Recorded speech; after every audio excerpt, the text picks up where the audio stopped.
FPL Game Week 7 team selection.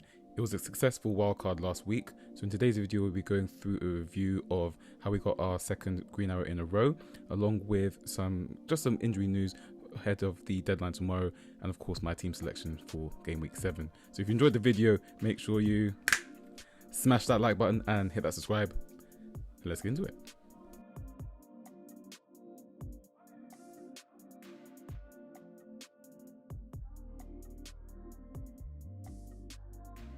What's up? It's FPL Vert, where arrows go green, and as you can see, they went green again. Yeah.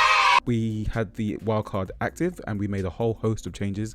11 out of 15 of the squad were booted out, with only Haaland, Reinders, Dubravka and Anderson keeping their places. And it got off to a pretty terrible start, if I'm being totally honest, with United travelling to Brentford as Bruno Fernandes received a yellow card, missed a penalty, and also was one DEFCON off the threshold. So he returned -1 in the first game of the week. Great start.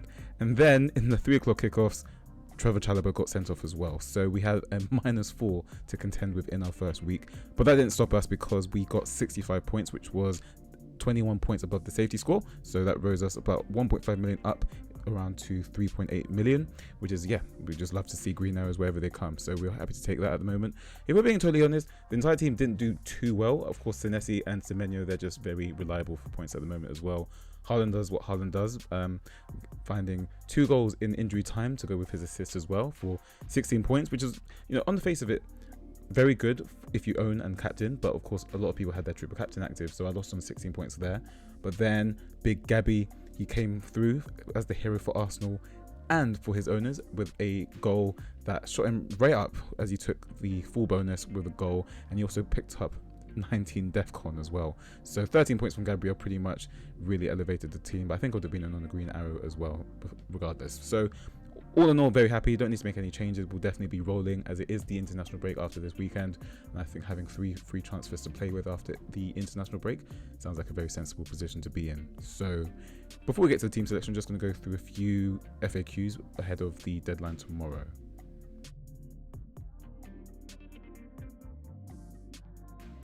So just before we get into my team selection, just a few questions ahead of the Game Week 7 deadline, which is tomorrow, Friday 3rd of October at 6:30 p.m. UK time, just as a reminder to everybody. And the first question that seems to be going around is whether Gabriel Magalhaes will be available. Of course, yesterday in the Champions League, Arsenal won 2-0 against Olympiacos, but Gabriel did have to come off prematurely because it seemed like a ride landed on him, and he took a while to get up about that. But Arteta actually later commented that it was about something that happened in the first half. But either way, he said that he could have carried on, but we decided not to take any risks because he's played a lot of games. And he went on to say that, obviously he's returning from a long-time injury. Like during the preseason, he joined about halfway through, and Arteta went on to say that, we need to look after him. So it doesn't sound like there's an injury at all. It just sounds like they want to be precautious, which, is very fair considering how Arsenal season went last season, in terms of the injury front anyway. And I think Arsenal now have the depth, in Christian Mosquera. He can just come on to see out the game. So I don't think there's much to worry about. If you're thinking of bringing him in, I think I still would, mainly because West Ham are so susceptible to corners, as we'll go on to speak about in the team selection.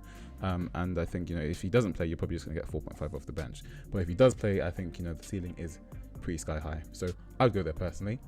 Then on to Liverpool. Liverpool picked up 2 injuries in their first team on Tuesday against Galatasaray in the game that they lost. Arne Slot said that Ekitike couldn't continue, so they had to take him off. Let's see how he is for the weekend.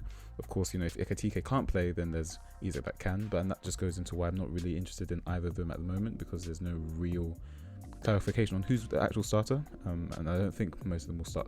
I don't think they'll start games together. Maybe one will come on and join if they're chasing a goal or something. So I wouldn't be going there anyway. And then Slot on Alisson as well. He said, Arne Slot said normally he will not be able to play on Saturday. He said pretty much 100% sure, but he went on to say maybe 99.9%. Either way, it seems very unlikely that Alisson will be fit for the trip to Chelsea.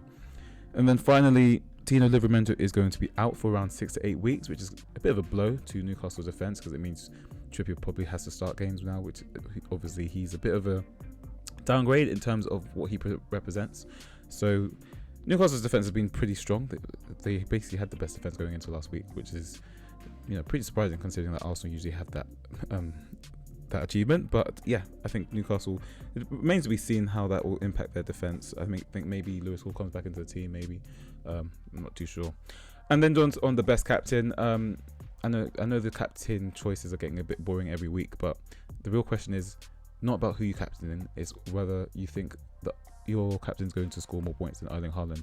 And there doesn't seem to be anyone that can do so at the moment. So I would have Haaland at number 1, just as the de facto captain. If you want to go a little bit different because you want to take some risks and you like having a differential captain, I probably would back Gyökeres. West Ham at home is probably a good game. But then again, I looked into the data and West Ham actually have been pretty decent in away games so far, as we will discuss in the team selection. But yeah, if you want the safe captain, it'll be Haaland. Bruno, I've put in here just because it's Sunderland at home. And, one of my friends keeps telling me that I need to respect Sunderland. I'm not going to at this point in time because their fixtures have been pretty easy. And they have also lost to Burnley. So I'm not really buying into this idea that Sunderland is this amazing team, personally. But yeah, Haaland captain for me. So into the team selection, and in goal we have David Raya, who will be hosting West Ham in a London derby on Saturday afternoon, knowing that a win will take Arsenal to the summit of the Premier League, with Liverpool's trip to Chelsea taking place shortly afterwards in the late kickoff. The Gunners are in the imperious defensive form at present, conceding just one open play goal across 9 games this season in all competitions, which was to none other than, of course, Erling Haaland. In fact, that Erling Haaland goal was the only time the North London side have conceded in 4 home games this season in both the Premier League and the Champions League. However, the Hammers have won in each of the past 2 seasons in this fixture at the Emirates, so third time's a charm perhaps? Let's see. Marcos Senesi welcomes Fulham to the South Coast this weekend. The Argentine is now the standalone defender in FPL, hitting the DEFCON mark in 100% of his games in 6 out of 6 in the league this season. The Cherries have actually posted the second best expected goals against in the last 4 game weeks. So considering Fulham have scored just 2 away goals all season, along with Muniz clearly out with a hamstring injury and Raul now a doubt as well, maybe we can hope for some returns of some form in this game.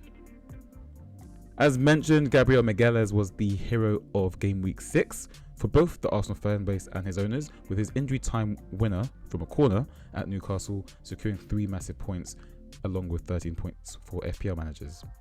On the topic of corners, West Ham have conceded 8 goals from such situations this season, which is the most in the league.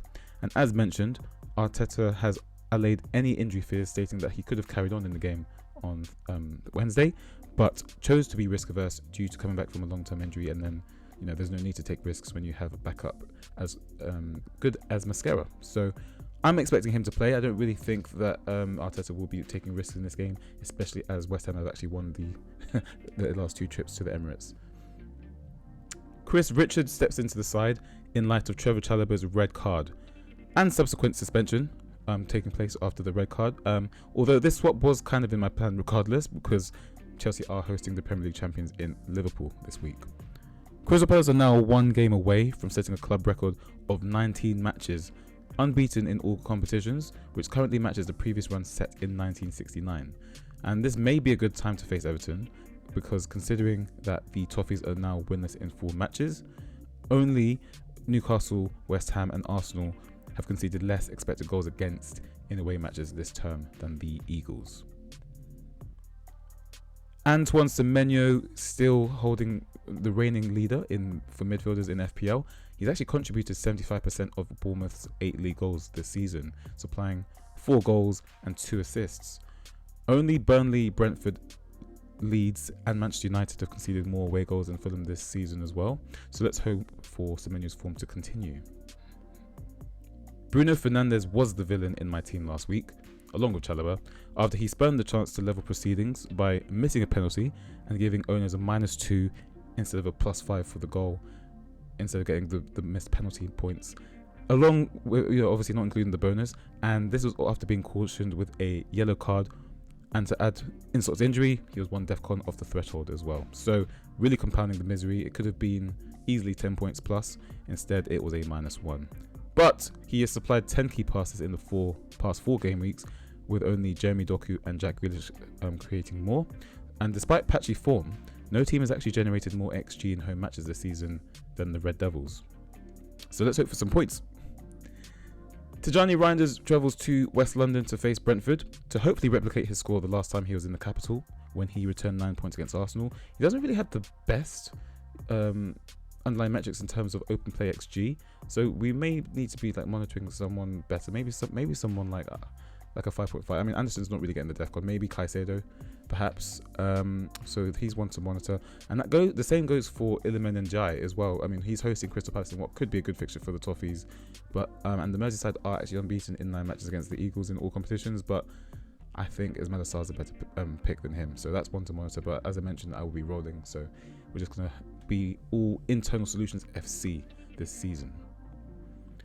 Victor Gyökeres has scored in 2 of his 3 league home matches this season, with 4 big chances in such matches, ranking second amongst forward, only behind, I'm sure you can guess. West Ham have conceded the most goals in the league so far this season, so the Swede will surely be looking to add to his tally, but West Ham have actually been pretty decent for away league XG anyway, so let's see what happens. Erling Haaland last night scored his 52nd goal in his 50th Champions League appearance and now ranks 9th in the all-time list in Europe's top club competition. The Norwegian has actually scored in 8 straight games for club and country, amassing 15 goals and 3 assists in that time, albeit 5 of those goals came in one game against Moldova, along with 2 of those 3 assists. But looking strictly at returns for Manchester City, since his sole blank of the season against Spurs, he scored 9 goals along with an assist in 6 games, so the captaincy armband is going nowhere. And last but not least, Joao Pedro hosts Liverpool in the pick of the fixtures this weekend. The champions have looked incredibly shaky, following up last weekend's defeat at Crystal Palace with another defeat in the Champions League away to Turkish champions Galatasaray, where they failed to even score in a 1-0 defeat. This is the first time that Liverpool have lost back-to-back games on the onslaught, but based on the eye test as well as the underlyings, the champions have looked extremely vulnerable. In fact, only Burnley and Manchester United have conceded more XGA in away matches this season than the Reds. So hopefully Chelsea can add to this misery as the Blues look to snap their run of back-to-back defeats in the league and also give them points to give them a kick on their season and also help their North London rivals as well. So if you enjoyed the video, make sure you smash that like button and hit that subscribe, and also drop any comments you may have in the comments, or you can DM me on Instagram or Twitter or Blue Sky as well. I'm sure there's a lot of questions regarding benching headaches and transfers to make, but for the most part I would not be making a transfer this week, for sure not. So thanks for watching and good luck tomorrow.